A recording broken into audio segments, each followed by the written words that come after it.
confunde al grupo del sultanate del Sulu Jamalul Kiram si por qué tiene miedo el nación de Malaysia con la declaración para atacar finalmente con el isla de Sabah después de largo tiempo llamada sila con sistema en renta ng British colony.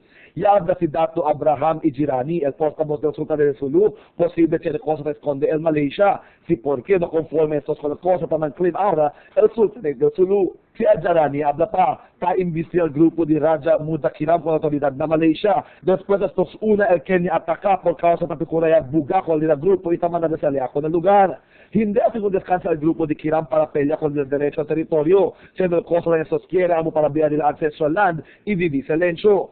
Ya confirma también si Jirani que del sábado, un seceso na sampurna donde mata con Imam Maas y 4 de este anak, el mga Malaysian Police. Después a la esconde el hermano de Jamalul Kiram, pero no confirma si Jirani si cuánto total número del mga Pilipino que no murió en incidente.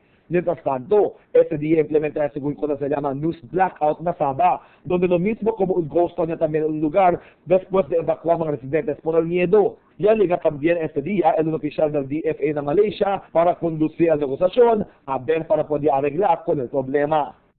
Why the Philippine government is seemingly acting now as the spokesman of Malaysia. Jennifer Angeles Arquiza, Dateline, Zamboanga.